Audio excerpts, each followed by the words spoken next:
Chaque jour, Charles et Carole vous présentent la leçon de l'école du sabbat.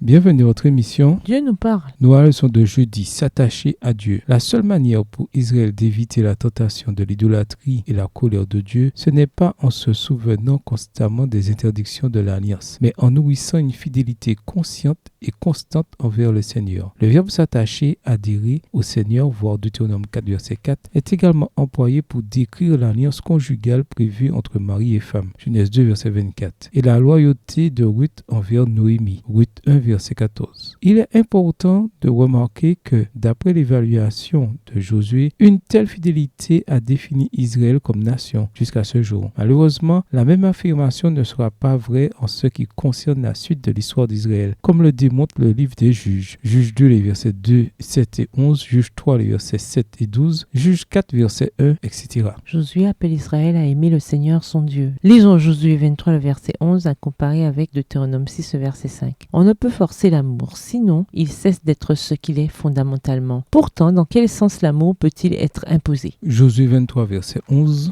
Veillez donc attentivement sur vos âmes afin d'aimer l'Éternel votre Dieu. Deutéronome 6, le verset 5, tu aimeras l'Éternel ton Dieu de tout ton cœur, de toute ton âme et de toute ta force. Pour que les Israélites continuent à jouir des bénédictions de l'Alliance, ils vont devoir rester fidèles à Dieu. L'hébreu est catégorique. Prenez donc bien garde à vous-même. Le mot Ahaba, aimer, peut faire référence à un large éventail d'émotions humaines, comme l'attachement amical, l'intimité sexuelle, la tendresse maternelle, l'amour romantique ou la loyauté envers Dieu. Si nous comprenons l'amour pour Dieu comme un engagement conscient et une consécration à lui, alors il peut être exigé sans pour autant porter atteinte à sa véritable nature. À comparer avec Jean 13, verset 34. Dieu a toujours voulu que l'obéissance à ses ordres découle d'une relation personnelle avec lui. Exode 19, verset 4. Je vous ai fait venir à moi. Deutéronome 6, verset 5, à comparer avec Matthieu 22, verset 37. Sur la base de ce qu'il a fait pour eux dans sa grande miséricorde et son grand amour. L'ordre d'aimer Dieu exprime également la nature mutuelle, mais non systématique de l'amour divin. Dieu souhaite initier une relation personnelle et intime avec chaque personne qu'il aime en retour. Ainsi, son amour universel envers tous constitue le cadre de la manifestation de notre amour volontaire et réciproque. Jésus a donné un nouveau commandement à ses disciples. Dans quel sens ce commandement était-il à la fois nouveau et ancien? Lisons Jean 13, verset 34, Jean 15, verset 17 et 1 Jean 3, verset 11, à comparer avec Lévitique 19, verset 18. Jean 13, verset 34. Je vous donne un commandement nouveau. Aimez-vous les uns les autres comme je vous ai aimé. Vous aussi aimez-vous les uns les autres. Jean 15, verset 17. Ce que je vous commande, c'est de vous aimer les uns les autres. 1 Jean 3, le verset 11. Car ce qui vous a été annoncé et ce que vous avez entendu dès le commencement, c'est que nous devons nous aimer les uns les autres. Lévitique 19, verset 18. Tu ne te vengeras point et tu ne garderas point de rancune contre les enfants de ton peuple. Tu aimeras ton prochain comme toi-même. Je suis l'Éternel. Au revoir. Et à demain si Dieu veut.